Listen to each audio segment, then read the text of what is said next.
That's why we're taking the money to, if you like, and don't quote me outside, it amounts to, it's like a politically expedient move. You are almost buying the votes. You are almost doing that. I'm saying almost because it's not exactly the case, because we committed in the first instance that will resolve the plight of our people. So it's in our interest to restore the dignity of our people. So now the point I want to make is that part of that agreement, I know the person who auction takes commission. That commission is built into the cost of them.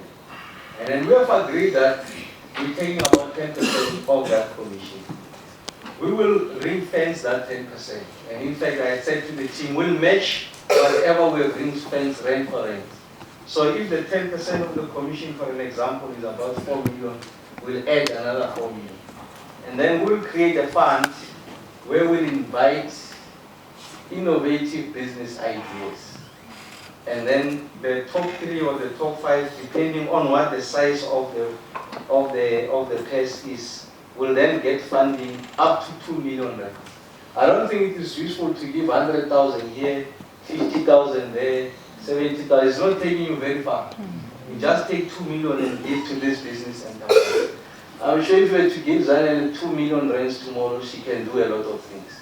If you can give charity 2 million rands, I'm sure there's something substantive you can do with that amount of money.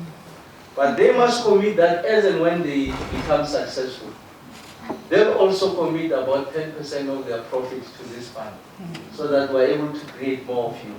So that, if you like, it's got a multiplier effect going forward. I make the point that we are not going to resolve the problems of underdevelopment through tenders. We will resolve that problem through creative ideas.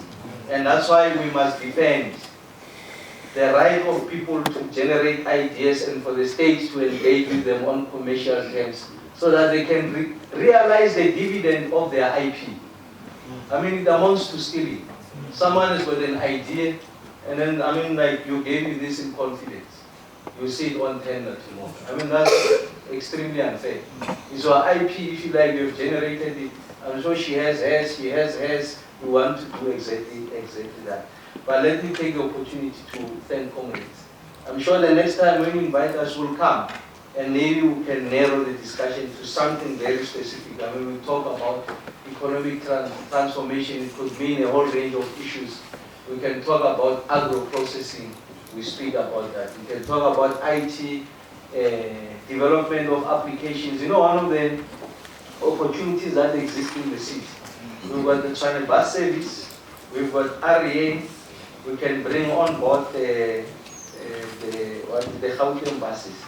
I'm sure you can develop an application that gives someone an appreciation of what time is the bus that moves from Hartsfield to CBD going to get to the station. And when you go to Europe, those applications exist. And I'm saying you can modernize them and adapt them to our own condition. And that's something that we need to work around. One of the things that we are working with Comrade Subeshin's capacity as the head of economic development is to have a business hub. There's a more technical word I just forgot. What it simply means is that young people can have office space there. So there's we employ the receptionist. We allocate offices. Then there's a boardroom there. You know, one of the problems that young entrepreneurs have is that you have a brilliant business idea, there's an opportunity to meet an investor who has demonstrated interest. The next thing you meet him at Wimpy. I mean, that just gives a wrong impression. But you are able to print your business card and claim this is your office space. When the person gets there, there's a proper reception. You have booked the boardroom. You go into the boardroom, there's a lady who prepares tea. She knows that the boardroom is booked, she prepares tea for you. It gives the potential investor a different perspective about you. He doesn't know that these are not your own. And then you get free internet access. I mean, the biggest cost is that for some of you. Downloading data, sending emails, we provide that. All that you bring is a laptop, and then you connect, then you do your work.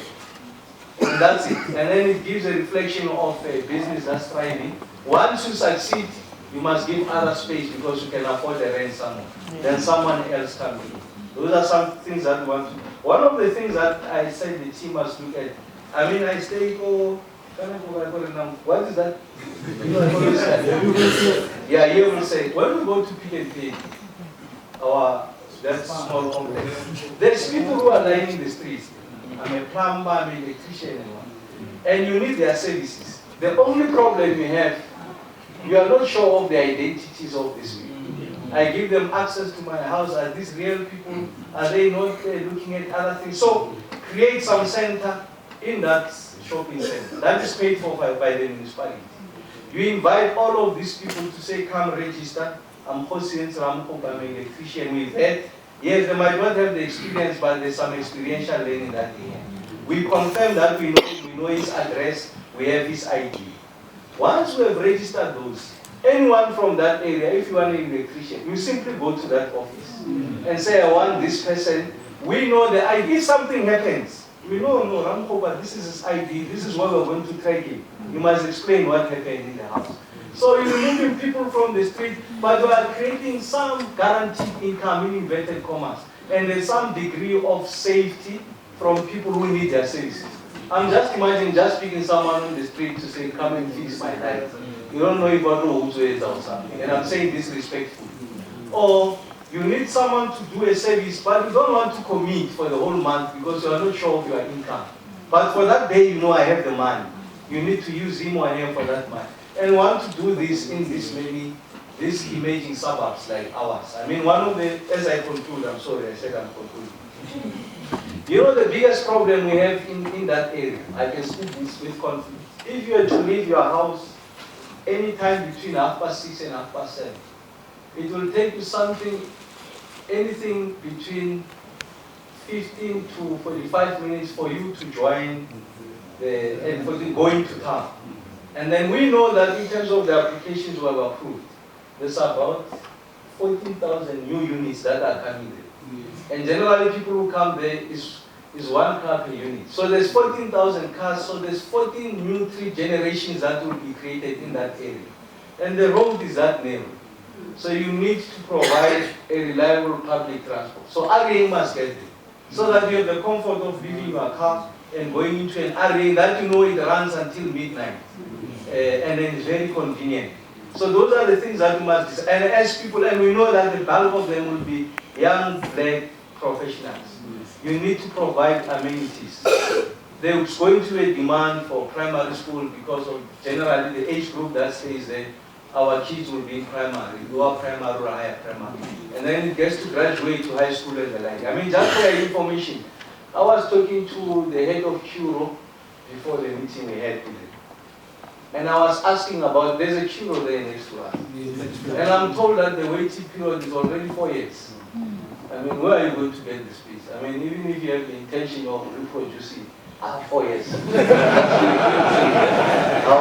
can you make this thing possible? So I'm just saying there's new demands in those areas.